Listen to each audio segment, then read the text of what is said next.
Pemirsa, Indonesia memerlukan sosok yang bisa memberikan kontribusi nyata untuk mensejahterakan masyarakat.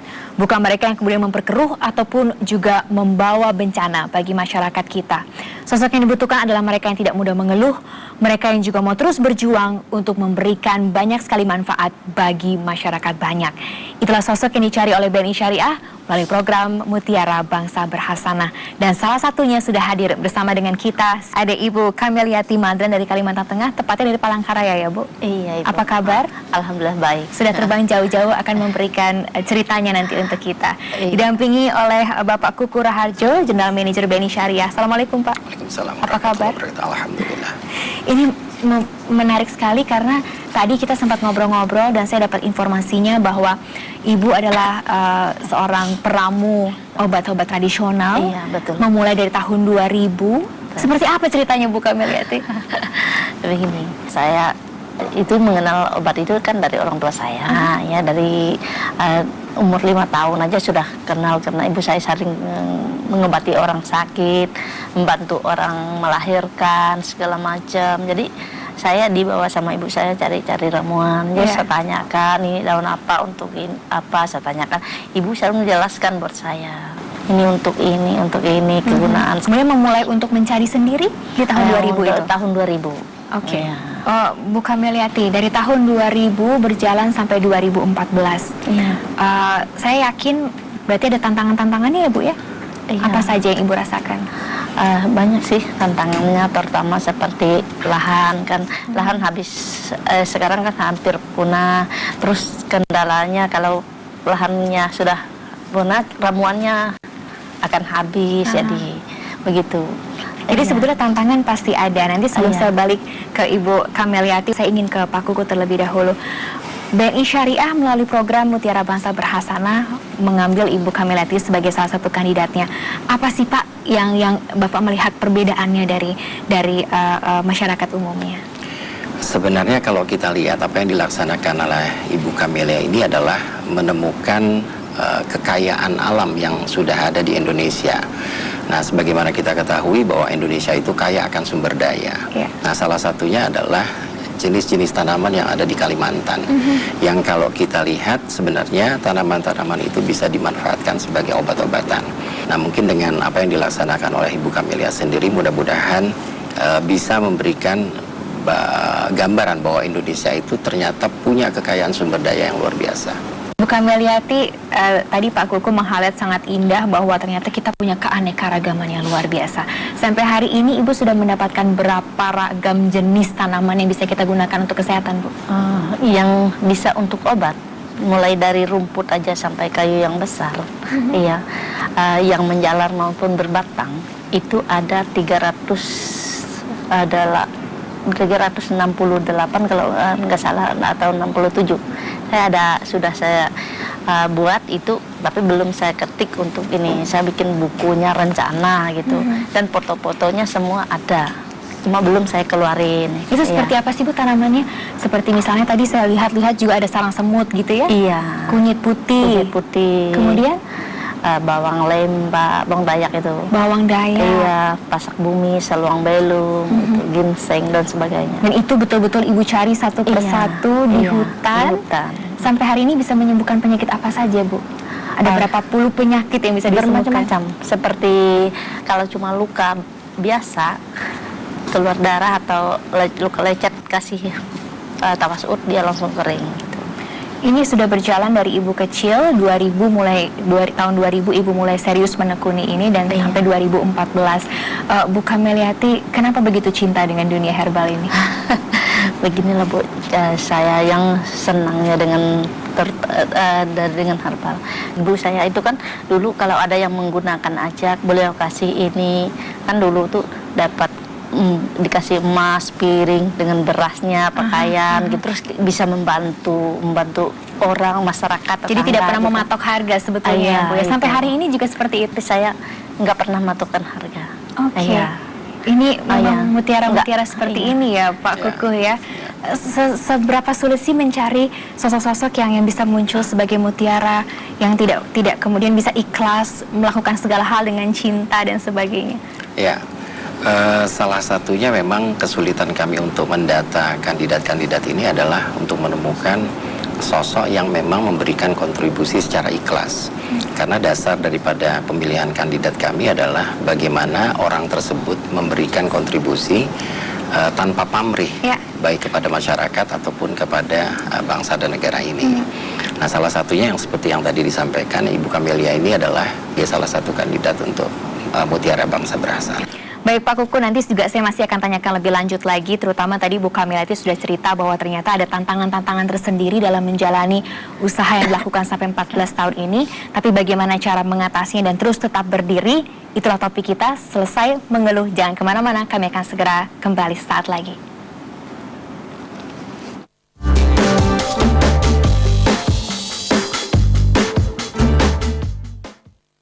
Dipersembahkan oleh sumber daya terbesar bukanlah alam, melainkan anak bangsa yang berhasanah. Jika seluruh insan negeri berbuat hasanah, akan terhimpun energi dahsyat yang membawa Indonesia bermartabat. Indonesia maju butuh satu keputusan, hasanah. Titik.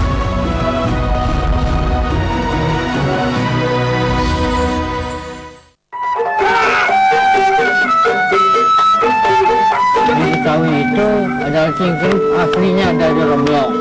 Kalau dulu hiburan satu-satunya adalah dari musola, habis ngaji silat. Tidak ada yang lain. Yang masih aktif hampir-hampir nggak ada. Jadi karena apalagi yang baru, saya udah tua. Mencari murid silat Betawi, jam 11 malam ini.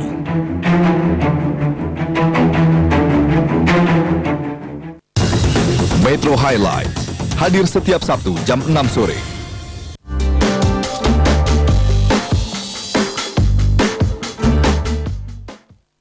Dipersembahkan oleh Selesai mengeluh, itu yang kita perbincangkan pada siang hari ini dalam Mutiara Bangsa Berhasanah. Pak Kukuh, kalau kita berbicara mengenai selesai mengeluh, apa sih maknanya kalau kita kaitkan dengan program Mutiara Bangsa Berhasanah ini? Baik, terima kasih Mbak. Mengeluh itu merupakan salah satu sifat daripada manusia. Jadi umumnya manusia itu akan mengeluh apabila mendapatkan suatu permasalahan. Tapi yang kami harapkan di sini adalah bahwa permasalahan tidak akan selesai, tidak akan habis apabila kita hanya mengeluh. Oleh karena itu, kandidat Ibu Camelia ini merupakan salah satu kandidat yang memang kami nilai tidak berlanjut keluhannya. Atau dengan kata lain, bahwa dengan karya dan dengan pengorbanannya ini, keluhannya itu bisa tuntas. Ya, di tahun 2000 sampai 2014, pernah mengalami kegagalan. Sebelum tradisional saya gagal. Seperti gagal itu kan suami saya nggak punya pekerjaan sama sekali. Terus suami saya cuma cari kayu bakar. Ibu kala itu sempat mengeluh? Waktu saya sudah jualan ya, saya pernah ke kantor nawarkan ini mau ikut pameran sama dinas Perindak. Saya nggak perlu kecewa. Memang kecewa saya ada, tapi saya tetap ke kantor yang lain menawarkan produknya. Ketika satu pintu tertutup, Ibu berusaha mencari pintu-pintu dan kesempatan lainnya. Gitu. Jadi keluhan sebetulnya manusiawi berarti Pak Kukuh ya. Tapi kemudian bagaimana kita berusaha untuk menyelesaikannya. Nah, Ibu sendiri melihat kalau sekarang berkaca pada orang lain, misalnya ada juga yang mengalami hal-hal seperti Ibu. Apa yang kemudian ingin Ibu sampaikan kepada mereka? Memang sih banyak, teman-teman saya juga banyak yang begini. Mereka kan selalu mengeluh dari seperti saya juga, tapi saya bilang kalian jangan kecewa, usaha dan baiki produk kalian, jangan seperti itu terus. Saya bilangkan. Oke, menarik Pak Kukuh. Apa kemudian BNI Syariah melihatnya yang bisa dibagikan kepada masyarakat berkaitan dengan bahwa ternyata mengeluh manusiawi, tapi kalau kemudian kita selesai mengeluh, manusianya lebih keluar dan lebih hebat sebetulnya, ya Pak Kukuh ya? Ya, saya cuma menyitir yang pernah saya ketahui, bahwa Allah tidak akan merubah nasib seseorang ataupun suatu kaum kecuali orang tersebut atau kaum itu yang merubahnya. Jadi konteksnya di sini saya melihat bahwa keluhan itu pasti ada, tetapi jalan keluarnya ya ada pada orang itu. Jadi kalau misalkan orang itu hanya mengeluh, permasalahannya tidak akan selesai. Tapi kalau bangkit, terus berjuang, dan terus berkarya, insya Allah seluruh permasalahan itu pasti ada solusinya. Selama 14 tahun berjalan dan menggeluti profesi yang mungkin juga orang lain belum tentu jalani karena ini mencari tanaman-tanaman langka. Tadi Ibu sudah cerita bahwa masalah lahan dan sebagainya. Apalagi sih yang dirasakan tantangannya Bu Kameliati? Ada dari peserta kami ini, yang anggota kami ini meremehkan saya, terutama karena saya nggak punya modal, terus saya nggak punya kemampuan untuk ini segala berbicara karena saya orang nggak berpendidikan. Mereka kan lulusan SMA. Nah, keluar dari kalau Ibu kemudian menerima remehan itu kan pasti kemudian Ibu bisa down, Ibu bisa jatuh. Tapi nyatanya 14 tahun Ibu berdiri dengan tegap. Apa resepnya, Bu? Ya, saya terima dengan lega. Saya seperti orang tuli, seperti saya dengar. Cuma dalam hati saya rasa kecewanya luar biasa. Tapi saya rasa dendam saya balas dengan bekerja. Gimana caranya? Kan ada orang memberi saran yang bagus, saya terima. Ada undangan rapat ini masalah obat tradisional yang berkaitan dengan posisi saya cepat datangin. Sekarang sudah berapa banyak masyarakat yang dibantu oleh Ibu dalam artian sembuh penyakitnya, ada berapa banyak? Diingat-ingat, dihitung-hitung. Saya ingat yang pertama saya ada guru SMA Panarung karena kanker payudara. Dia kanker di dalam perut, bukan payudara, kanker di dalam perutnya. Katanya tumor ganas itu 1 minggu lagi akan dioperasi. Beliau akan dioperasi, tapi uang untuk operasi tidak ada, kata beliau. Saya lupa namanya. Tahun 2000 berapa itu? 2008. Ya. Beliau menderita. Saya mau dioperasi, saya bilang, Ibu, boleh nggak saya sarankan? Coba diobati. Saya dengan obat tradisional saya jual dengan harga 25.000 kepada beliau. Oke. Dan itu berlanjut terus ke pasien-pasien. Beliau, alhamdulillah beliau nggak jadi operasi.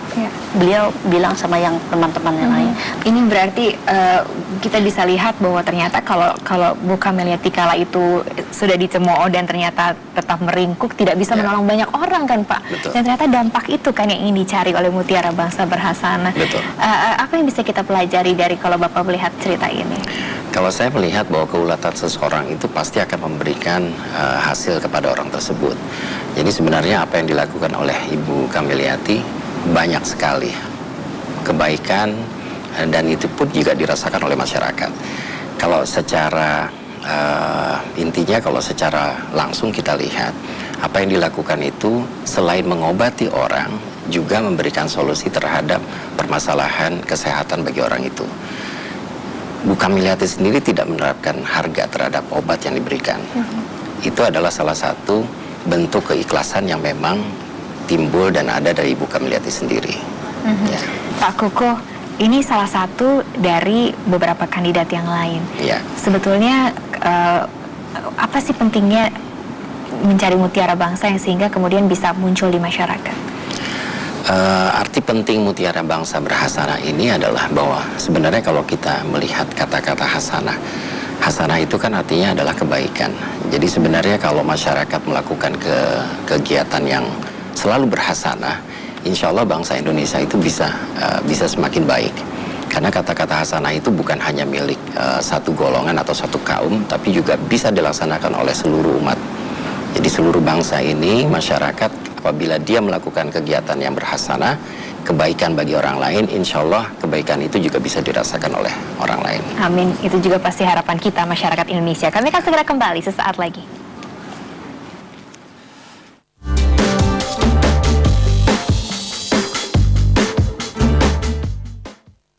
Dipersembahkan oleh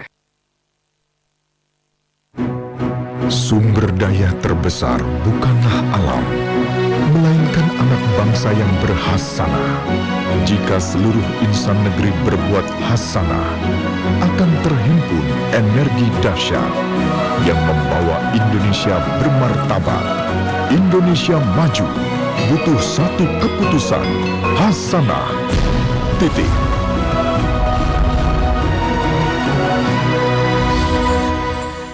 Anda ini orang Jepang? Orang Jepang asli. Wetan Tokyo, Pak De. Pak De. Horas marahita nasude. Horas. Dipagusi ando amamu muale mbute.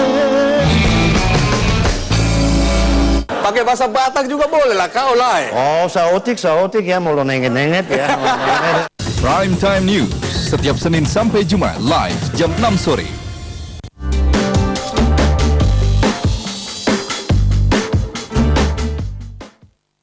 Dipersembahkan oleh Pemirsa, Anda kembali dalam Mutiara Bangsa Berhasanah.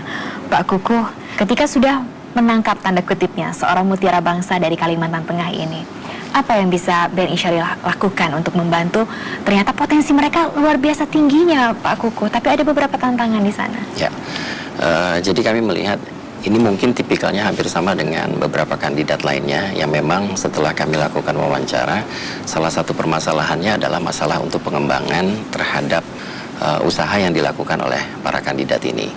Nah, karena kami adalah dari institusi perbankan, layaknya institusi perbankan, maka insya Allah sepanjang kami melihat dan kami melakukan analisa bahwa Ibu Camelia ini layak untuk mendapatkan pembiayaan, maka insya Allah kami juga akan bisa memberikan pembiayaan kepada Ibu Camelia. Jadi mungkin dengan bantuan pembiayaan dari kami, Ibu Camelia bisa memberi bahan baku yang lebih berkualitas, kemudian melakukan proses produksi yang lebih baik, kemudian dan packaging yang lebih menarik, dan akhirnya sampai dengan distribusinya. Bu Cameliati mendengar bahwa kemudian BNI Syariah akan memberikan supportnya, dukungannya. Tapi juga Ibu sendiri bahwa sekarang selain berjalan sendiri juga mengajak beberapa warga yang lainnya, sekitar 24 warga, informasi yang saya dapatkan, untuk kemudian menumbuh kembangkan tanaman-tanaman langka ini yang bisa dijadikan obat herbal. Betul ya, Bu ya? Iya, betul. Mencari 24 warga ini, mereka datang sendiri atau kemudian Ibu yang mendatangi? Saya yang mencari. Ibu yang mencari? Iya, saya yang mencari. 24 warga yang sekarang baru mau bergabung ya, Bu. Apakah ada tambahan lagi warga-warga? Sesulit apa sih mengajak mereka untuk mau peduli dengan tanaman-tanaman langka ini? Memang sulit, sulit sebenarnya karena apa? Mereka tidak tahu dan tidak mengenalkan obat. Saya minta seperti transmigrasi. Mereka membantukan kita untuk membudidayakan obat tradisional kita supaya jangan habis, jangan punah. Saya bilang gitu sama masyarakat desa. Yang tertarik tuh Pak RT sama kepala desa. Usaha seperti apa yang dilakukan dari 2 orang menjadi 24 sekarang? Karena gini loh, karena saya yang sering ikut rapat di mana-mana harus membentuk kooperasi, membentuk kelompok paling tidak 20 orang. Ya, saya usahakan yang 20, pertama 16 orang. Ya, mencarikan mereka yang suka dan mengerti itu. Oke, Pak Kukuh, menjaga kualitas-kualitas seperti ini supaya memberi dampak pada masyarakat, apa yang dilakukan BNI Syariah, Pak? Biasanya kalau perjuangan itu biasanya dimulai memang sesuatu yang sulit. Tapi kalau saya lihat apabila ada di mana ada kemauan dari Ibu Camelia sendiri, kemudian dibantu oleh pemerintah daerah setempat untuk mengembangkan obat-obatan alami dari sumber daya alami yang ada di sana, mungkin hal ini bisa menjadi salah satu pemicu masyarakat untuk ikut bergabung ke dalam usaha tersebut.